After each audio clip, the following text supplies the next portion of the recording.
wherever you go. On your side, this is News 12 at 6 o'clock.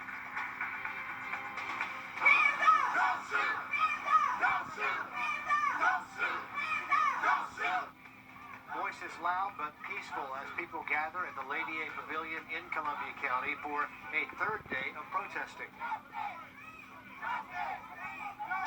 Well, there were protests in all 50 states over the weekend. Both Saturday and Sunday's protests and marches here in Augusta were peaceful, and today it was no different. As Laura Puglisi and Sierra Cummings tell us together in this joint report, the message is about to change.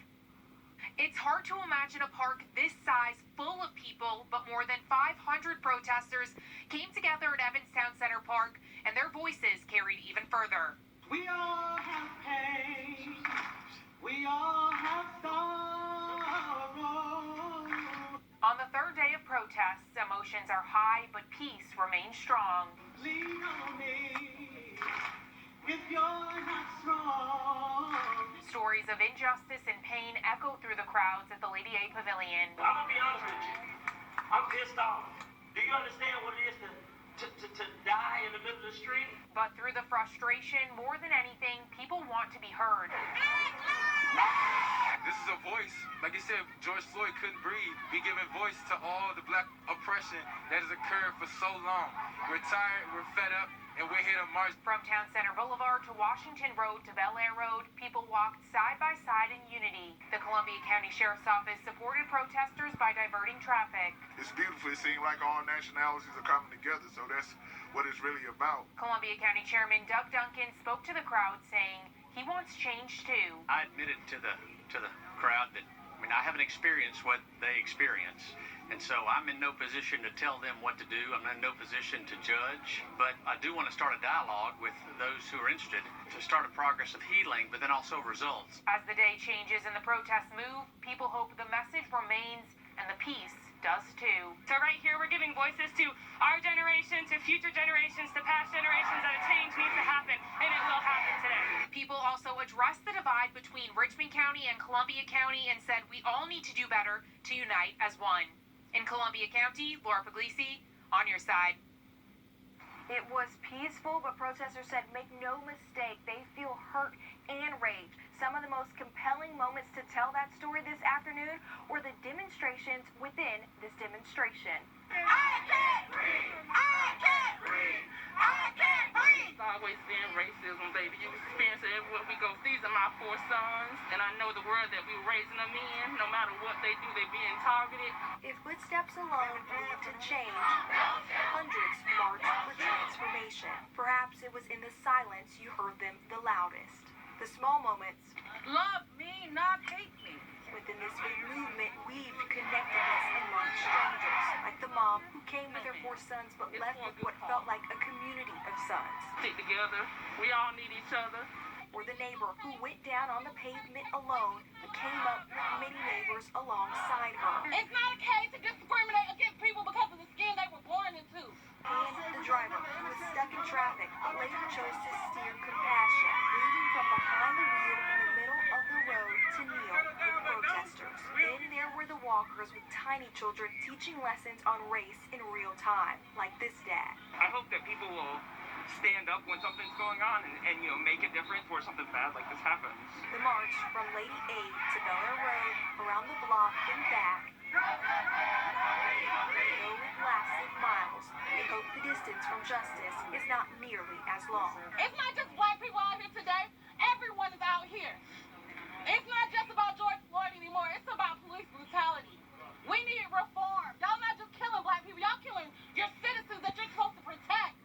Are you protecting? Are you serving? In Columbia County. And I don't have a problem staying down here because George Floyd didn't have a choice. Sierra Cummings, on your side. And we go live here to some pictures coming to us live. Data from the Department of Public Health shows confirmed COVID cases are on the rise again in Georgia after decreasing in mid-May. Meanwhile, we're now on day 3 of protesting across the Augusta area. And health experts are very concerned we could see a new wave of those coronavirus cases leading to an outbreak with all the protests. Our I-Team's Liz Owens breaks down the biggest risk factors. On one hand, there's a health crisis. On the other, a social crisis. Protesters want their voices heard, but they could be risking their health and the health of others as they exercise their First Amendment rights. A group of protesters marched close together on Wrightsboro Road. An even bigger crowd gathers on Washington Road. Protesters stand close together at Lady A.